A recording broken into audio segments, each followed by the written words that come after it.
So welcome everyone, welcome to Courageous Conversations. It's good to be with you. We've taken a bit of time out and today we're going to be talking about worship and the role in either bringing us closer to God or taking us further away from God. And so I've invited a friend of mine who is from South Africa called John Van Der Laar. And John has been an inspiration through my life, dotting around in different points and just giving me a helpful perspective on worship. And John, it's great to have you here. And do you want to just tell us about yourself and how you came to, understanding worship and how you do that in your day-to-day life?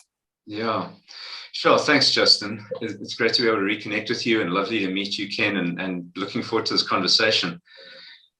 Yeah, I mean, I realized this year, to my horror, that I started leading worship 40 years ago. So this year marks 40 years of doing this, that I'm that old.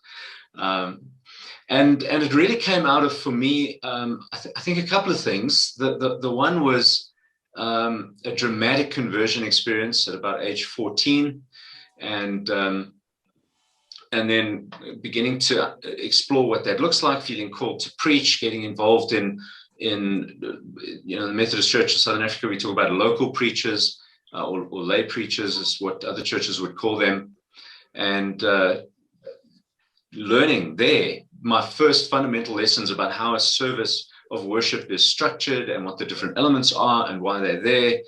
Along the line, I started learning to play guitar, started encountering contemporary worship music, started leading my youth group in worship, which was disastrous in the beginning. I think I'd been playing about, a month or something when we started doing it, and I knew 3 chords and 1 strum pattern, and that was it. But from there, it's grown. I spent many years in Methodist ministry in one way or other. Eventually decided to move out of full-time ordained ministry at the end of 2019. And alongside that ministry has been the work that I've done through my online presence, and the training work I've done through an organization I founded called Sacredize Publishing, with the website sacredize.com. And it's really about trying to resource churches for worship. Over the years, as I've worked with worship services, as I've worked in different environments, and I've led worship pretty much anywhere that you can think of. I've been in schools, I've been in prisons, I've been in mental health facilities, I've been in physical health facilities, children's homes, retirement complexes, multilingual, multicultural, multi-generational, multi-sensory.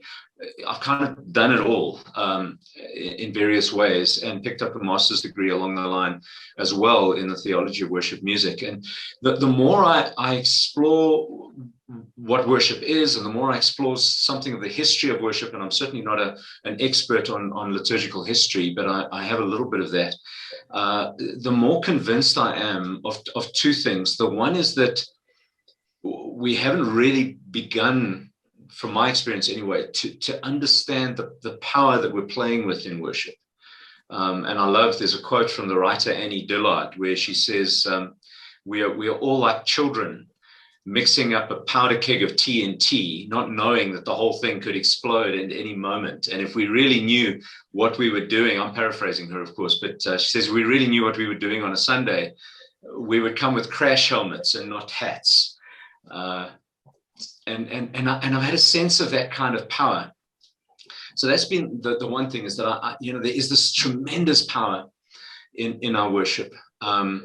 And then the other side of this for me has been a recognition that for most people there just is no awareness of that, and that their experience of worship is often much less than what it could be.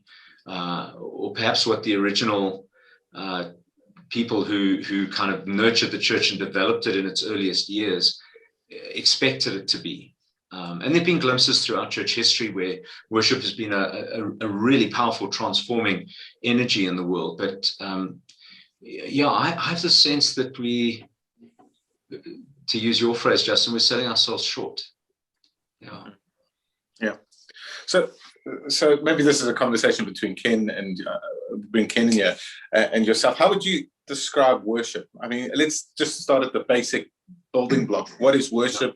How do we do it? Yeah. One of the things I love to do in my training seminars is I'll ask people if they wanted to find a biblical definition of worship, where would they go in the Bible to find one? The first place that always gets mentioned is, we go to the Psalms. And I often say to people, the Psalms give us a wonderful description of how worship was done in Israel, but you won't find a definition of worship there. It's assumed that the people who were using those Psalms in their worship understood what they were doing. So there's no real definition. In the New Testament, likewise, people go to John 4, the woman at the well, those who worship must worship in spirit and truth.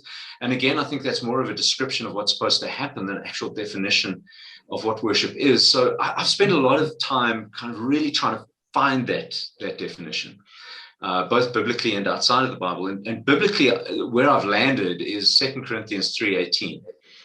And it's this verse tucked away in 2 Corinthians where the writer is referencing Moses when the story Moses would go into the tabernacle, the tent of meeting, would meet with God and would come out and his face would be shining with glory and he'd have to wear a veil so that people couldn't look on his glory. That's how it's described in Exodus, because they couldn't look on the glory of God.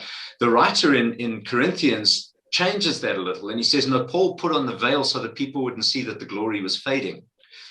So it kind of gives it a bit of a twist in his interpretation of what the story is about. But he talks about this ability to not have to veil our faces. And in 2 Corinthians 3:18, and I'll paraphrase it like this, he says, we who with unveiled faces gaze on God's glory are transformed by the Spirit who is the Lord into God's likeness from glory to glory. And for me, that's the heart of what worship is about. We gaze on God's glory. We have this encounter with the divine, where in some way we become aware of the divine in a new way, or in a way that we're familiar with, but in a way that engages us in our whole being. And in that experience, the Spirit works in us and changes us so that we reflect some of that glory in our lives. And it's a process. It's from glory to glory. It doesn't happen like this. That's why you have to go back to worship again and again and again, because the process needs to be fulfilled. It needs to continue. If you want to get fit, you don't go to gym once and go, okay, I've done it now, I'm sorted. You have to go regularly and constantly. And the same is true if you want to be spiritually fit. You go regularly so that this process from glory to glory can happen. So that's, for me, the kind of biblical definition of what worship is. Alongside that, my favorite definition of worship, everybody knows it, many people have heard it, comes from, name's gone out of my head, William Temple. And William Temple, as many people will know, was Archbishop of Canterbury, I think from about 1942 to 1944.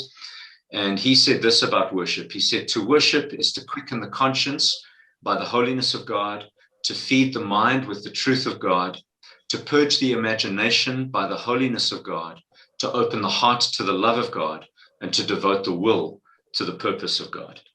And I actually wrote a book about that definition called The Hour That Changes Everything, to really explore what that means. And when I bring that together with 2 Corinthians 3:18, it really boils down to, for me, worship is to submit myself to be transformed by Spirit. So that's how I would see it. That's a very impressive quotation to be able to just run off from the... I've been sharing it with people for years, and as I said, I wrote a book on it, so it's right there again. Yeah. It's lovely. I've just got, I remember going back 43 years, John, to my early days and early Sundays in my one and only congregation in church.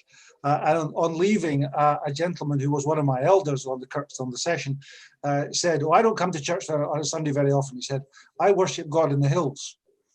So he was telling me that at weekends he was off hill climbing. And I felt quite jealous because I would probably have rather been in the hills, but because I love the mountains and whatever. So I thought, well, and I felt slightly I bristled slightly, just thinking, I didn't show it clearly, but I just kind of thought, well, maybe what's he's known on offer in church has never been all that engaging. Maybe he's never been particularly stimulated or helped or lifted. It was just kind of routine.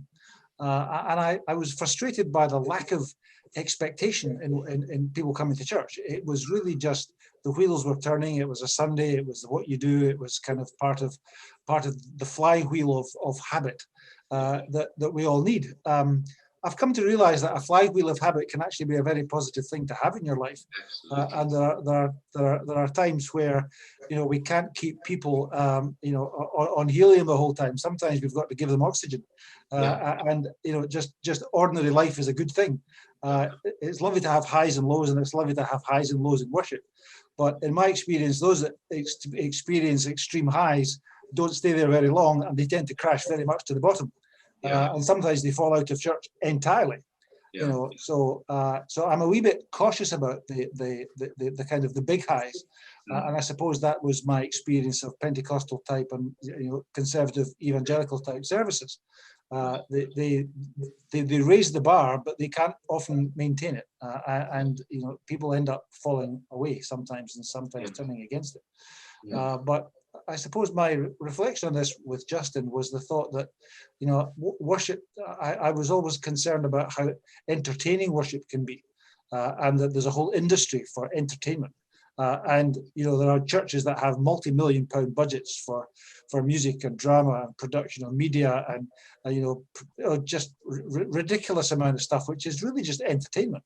It's just people want a free hour or a free couple of hours to give them a feel-good factor, and they could go to Les Mis or they could watch ABBA the musical. I mean it has a similar kind of function in their lives, and I wanted to have a worship that would touch reality, that would actually make demands on people, that would challenge them in areas of their own personal conduct, in areas of their own personal issues, in social engagement with the world around us, that says this is not right. We need to stand up against this. The whole area of having some kind of traction in terms of individual lives and the life that the church witnesses to in a society that needs to hear sometimes different values and different ways of behaving. And I like to think of worship that can enable that. And that, on the other hand, if it's not remotely entertaining, people don't come back. So you don't want it all hair shirt. And I'm all in favour of having a bit of fun in church. I always thought sometimes with children, my children's talks were not always going to teach them a deep biblical truth, but if they had fun, they'd come back next week. Yeah, and I think that's the balancing act that the church faces. We live in particularly in the Western world, a consumer-driven society. And to quote a British podcast partnership that I listen to, they talk a lot about capitalism and how capitalism, is not just an economic system, but it's a worldview, it's a way of seeing the world, it's a set of values, and how that infiltrates pretty much everything. And I think that's what's happened. Capitalism has infiltrated the church and turned us into either. To quote Brian McLaren, we either create prepackaged spiritual experiences, or we are consumers of such prepackaged spiritual experiences. And again, for me, the creativity is an important part of what we do in worship. Everything we know about the arts in the Western world originated in worship: sculpture, poetry, art, dance, music, you name it. It originated out of the worship environment, and after the Enlightenment, it kind of got dislocated from its spiritual roots and became a thing on its own. And for me, I think one of the tragedies of the church is that you talk about churches with bells and whistles and these massive budgets and wonderful auditorium and all the technology, but I find so often when I experience services in that kind of environment, there's a lot going on, but it doesn't actually feel very creative to me. I'm like, if I go to the next town and I go to the mega church in that town, I'm going to get exactly the same thing. Yeah, yeah. If I go to the town after that, I can go anywhere in the world and go into a mega church and I will find exactly the same thing. And I watch churches in South Africa modeling themselves on that. And that frustrates me, because it may be entertaining for some, but for me, it gets old very quickly. Because it's just the same thing all the time. And don't get me wrong, I believe in a repeatable experience, to use the language of entrepreneurship. I believe in having routine, ritual, rhythm that gets repeated over and over. But at the same time, along with that, is to have something creative and startling and surprising, and something that would give us a different perspective, help us to think differently. And so for me, you're juggling, on the one hand, this sense of creating something engaging, is the word I would prefer to use rather than entertaining, that draws people in and helps them to engage more deeply. But on the other hand, there is this gospel message that is not very attractive, actually. Come and die.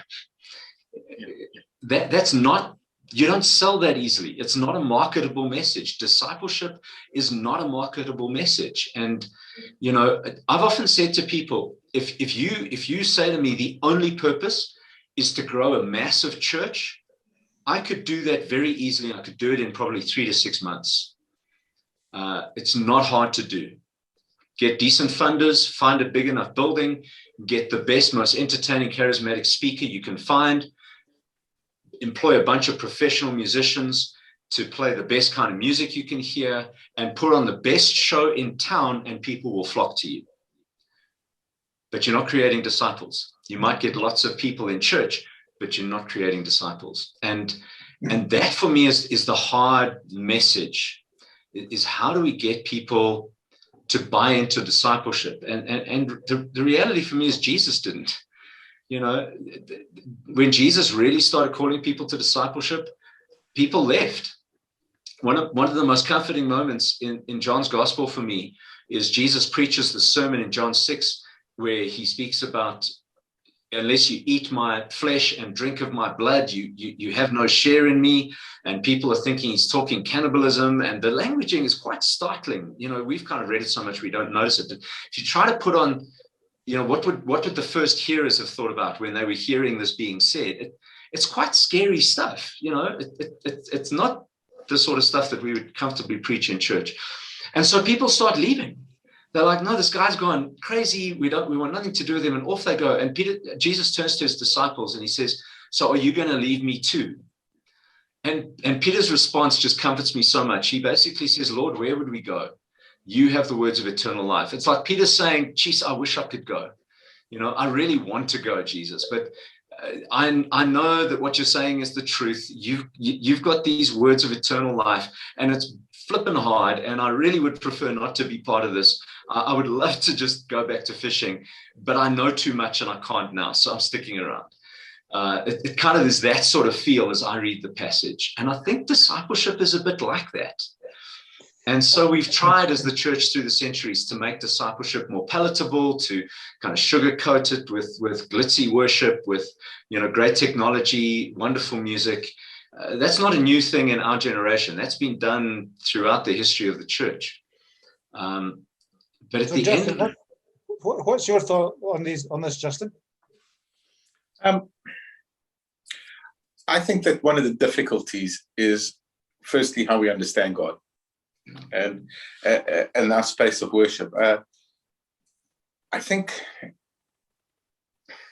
as a starting point, I think we have a difficulty with appeasing. We think worship is about God and nothing to do with us, that God almost needs a checkbox. If we say the right words, it's like a magic trick. If we say the right words, hocus pocus, out comes the big experience, I think that's one of the difficulties for me. So when we talk about praise, well, are we just trying to appease God? Does God need it? That kind of stuff. I really struggle with those questions. Yeah. And then the bigger question for me is, the woman at the well has been really quite moving me lately. John, you speak about the consumerism, capitalistic kind of stuff. Jesus talks about this. If you drink of this water, you won't thirst again. How much of our worship experience is about coming back for more? And how much of our worship experience is about internalizing just the fact that we are loved and we are enough. And if you live from that place, you can invite others in. You can invite God in a new way. I don't think we get that. Because if you believe you're enough, and if you've drunk of that water that you are loved and you're made, you'll know that Alan's story says you're made in love, by love, and for love. Yeah. If you believe that, it changes the way you live. So worship is just an affirmation for me of that simple principle that you're made in love, by love, and for love. And I think, as you all say, it's just that complicated, that we've made it more and more complicated. And so it's become a show.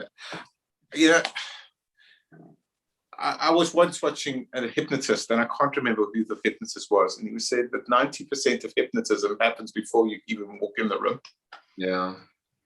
And I wonder if sometimes 90% of our spiritual experience is the anticipation that we make for people. And so you have these big gatherings, and 90% of actually what the people are experiencing happens before they even enter the room. And so I think that it can leave you, when you take that away, it sells short, because that 10% is not enough. Yeah. I think what you're saying is exactly right. There's this idea that God is there and God commands us to worship because God wants worship. And we don't often ask ourselves, well, what kind of God is it that would demand worship from human beings? And I always think of the Roman and Greek pantheons, these gods who were greedy for offerings and worship from people, and it was about appeasing them. And for me, that's not why God calls us to worship. God calls us to worship because we need to worship. We are hardwired to recognize a divine reality and to want to engage with that divine reality. But worship is not coming to appease God. Worship is about allowing the presence of God to change me, to help me to become my best self, the self I was created to be. And part of the problem with that is that I've heard people say worship is an end in itself. Worship is not a means to an end; it's an end in itself. And I keep going, well, if that's true, what do we do? Then the only reason I go to worship is because I go to worship and I sing my songs and I pray my prayers, and whatever needs to happen, whatever worship is supposed to do, it happens there in that moment, in that sanctuary. I'm like, no, worship is a means to an end. And the end is transformation of people. That's why God calls us to worship. That's why we worship, is to be transformed. But then what happens is that we've separated the worship experience from the rest of our lives. So, even our languaging, we come into God's presence as if God isn't outside of the church. Yeah. Holy Spirit, come down, as if the Holy Spirit wasn't already there at work in us every moment of every day. And so we've created this idea that there's this little bubble where we come in and we appease God, we express devotion to God. And there's a hope, I guess, that God will bless us when we do that. And then we go back into our lives, and there's often a massive disconnect. I remember reading a poem years ago, and the writer's name escapes me, but it's a short 4-line poem. It goes like this: Mr. Business went to Mass. He never missed a Sunday. Mr. Business went to hell for what he did on Monday. That for me describes so much of the worship reality. And that's why for me, my favorite way of talking about worship is to say it's a spiritual discipline. A spiritual discipline is something we engage in order to make ourselves spiritually healthier, spiritually fitter, in order to transform ourselves from glory to glory, to be more like the God we worship. Richard Rohr says you become like the God you worship. So, that's what we're doing. And that has to connect with the rest of our lives. What we do on Sunday, if it doesn't affect what we do from Monday to Saturday, we're wasting our time. And so worship is not an end in itself, and it's not a self-contained thing.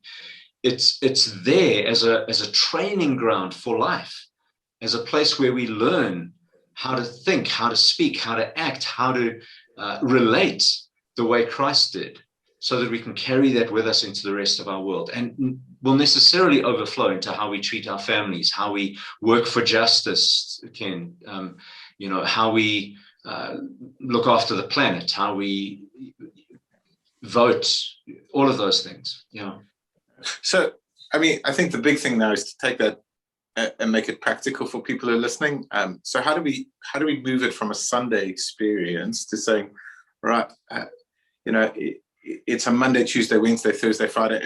Encompasses the whole of life, but at the same time, that it's also not a tick box exercise. Like, we've also got this thing that if I go to I've got to read my Bible out, I've got to pray every day, and if I tick the boxes, all's going to be great. So how do we translate that into day-to-day life?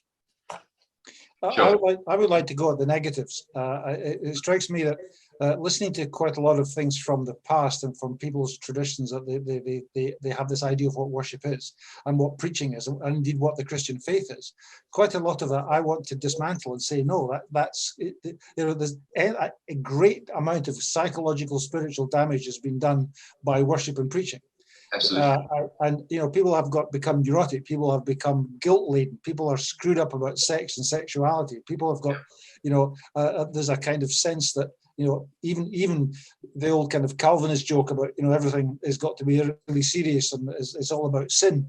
There's something wrong if you're just carefree and full of abandonment and you have the normal physical expressions of joy and lust and love, and somehow you feel guilty about that. A lot of damage has been done by people's regular experience of worship. So, is that really worship, or do we want to say, well, hang on.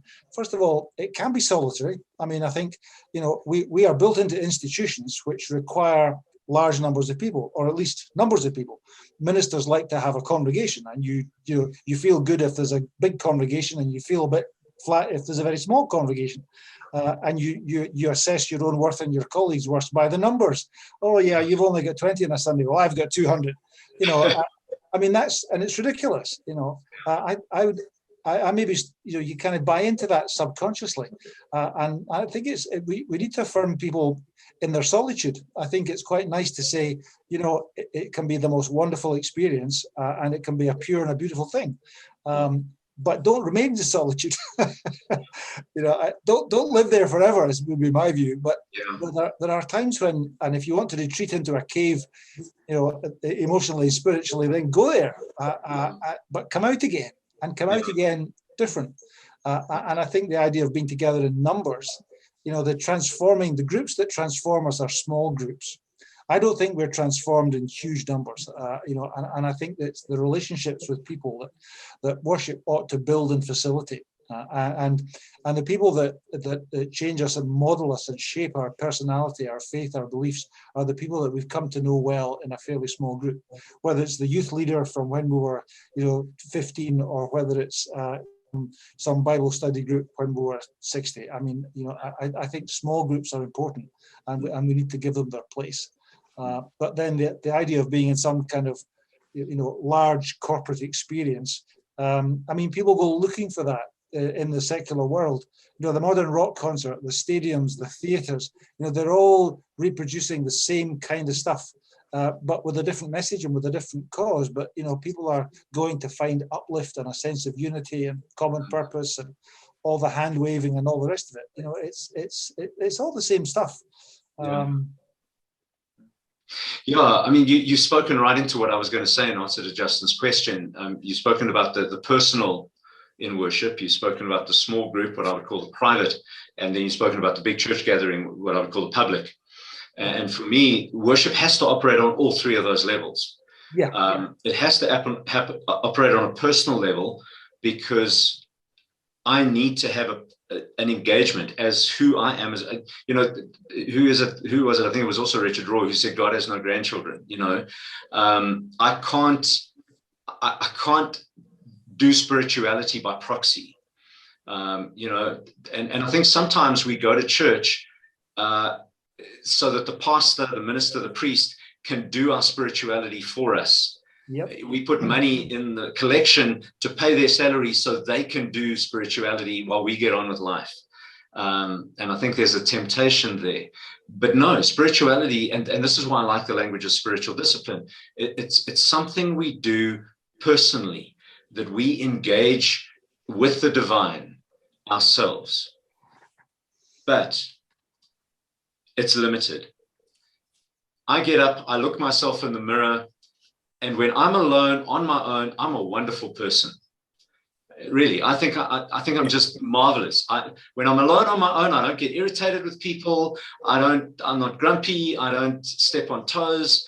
I don't overreact. I'm just a marvelous person. But the moment you bring other people into the mix, then things get pear-shaped.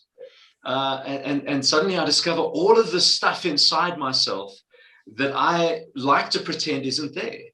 And that's why we need community in spirituality. I think community does two things for us. It, on the one hand, the other side of being alone is, you know, if we're all made in the image of God, the only image of God I see is this one. I'm constantly being reinforced in my own ideas about God if I'm only looking at what I'm thinking. The moment I come into community, I've got as many different images of God, pictures of God, ideas about God as there are people in the room. And small groups enable us to chat about that and talk about it. And so my idea of God expands by being with others. But so does my understanding of myself. When I'm with other people will say to me, John, when you do that, when you say that, that's actually not okay. You know, that's hurtful, that's unkind, that's, you're getting irritable now. I remember the one day, a friend of mine in church saying to me, why are you so grumpy today? You know, and I didn't know I was grumpy, you know, okay, I'm sorry, let me change my behavior. So they give you that kind of feedback. And they help us know the work we still have to do. But also it's that small group of people that will come to me and say, you know what, John, I really appreciate this about you. I'm so happy that you did this, said this. Justin saying, you know, he's been inspired by me. I didn't even know that had happened. That's such a gift to me. And so small groups enable that to happen. And I'm able to see what strengths I have, what goodness is in me that I can maximize and develop. I need other people to be a window to a new vision of God for me and to be a mirror into the things in myself I don't see. That happens in small groups. But there's a limit there as well, because small groups tend to be groups of like-minded people. Small groups, for what I've just been describing to happen, there need to be high levels of trust, which means that they can become a little cliquey, they can be a little closed, and we tend to do that work most easily with people who think like us, look like us, dress like us, believe like us. And I don't think that's necessarily a problem. I think we need safe spaces.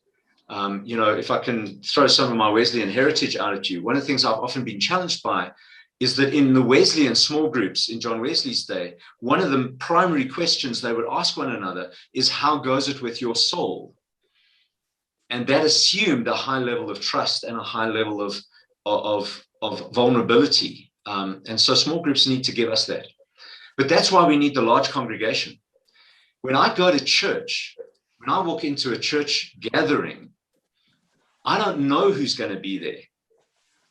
I don't know who might come and sit down next to me. You know, I might find that the very person that I have to greet in the service is one of those people that when I get to heaven, I hope they're not there, you know. And so the large group forces us to deal with diversity. Even in a fairly homogenous culture, you're going to be dealing with people with different life experiences, different sexualities, different genders, different languages, different cultures, different educational levels, different economic levels, and more these days, different cultural backgrounds, different racial backgrounds, and even perhaps different religious backgrounds.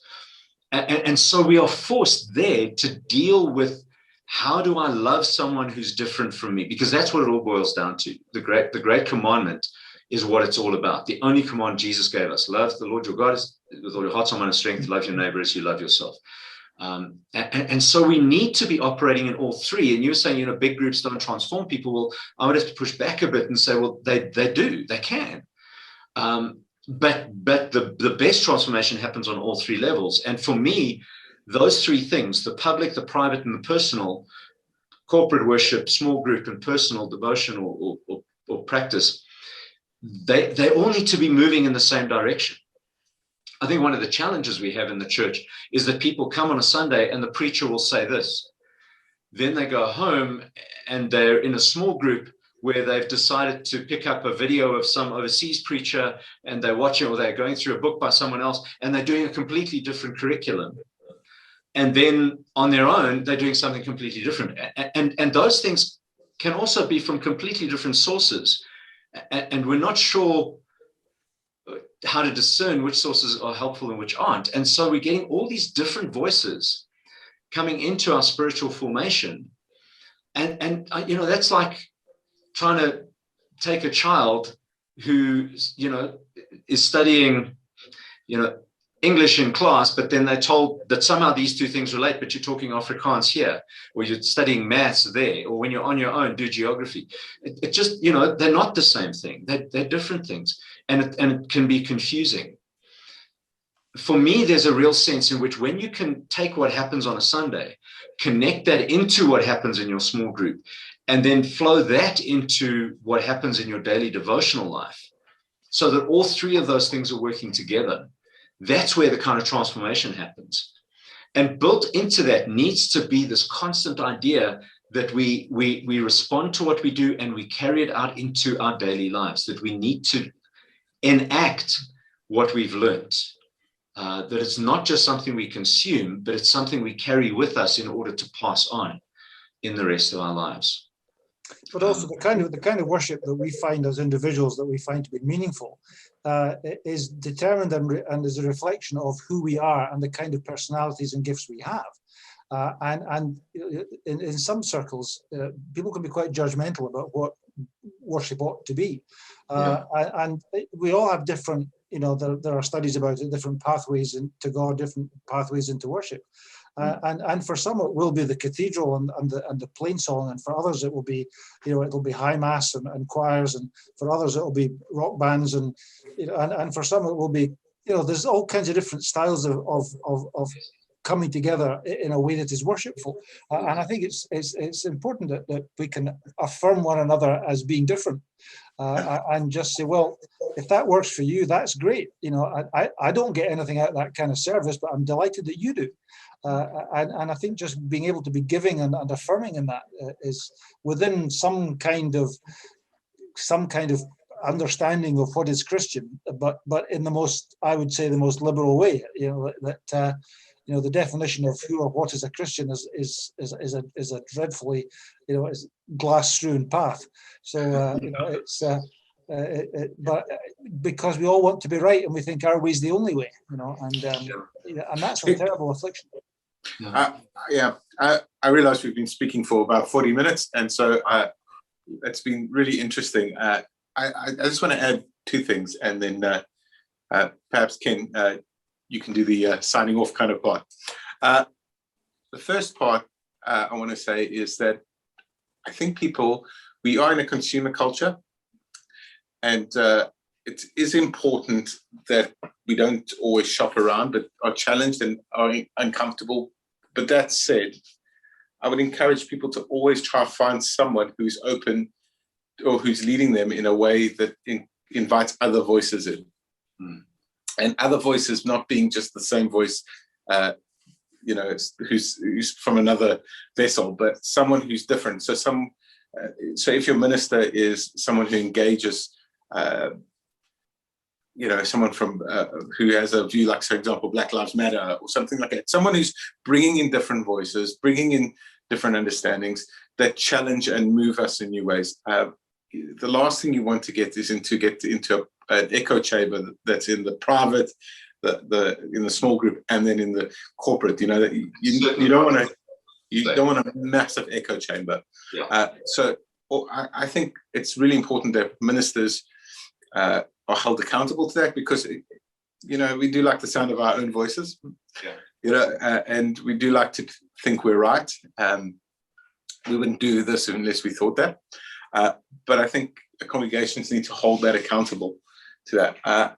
And I just think for the person in the pew, if I could distill it into one word, is it curiosity? Just be curious. Then the rules have been described and prescribed to people for so long.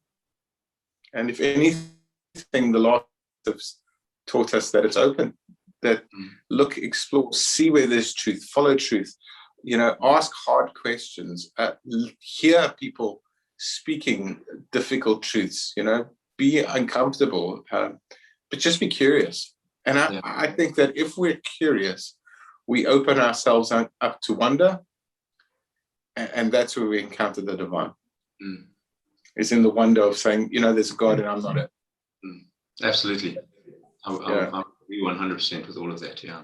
And in the act of being curious, we're open to being changed. You know, I think I find it slightly worrying, a little bit almost depressing, that there are people whose views of worship, whose views of their Christian faith and what their beliefs are, has not changed in 30, 40 years.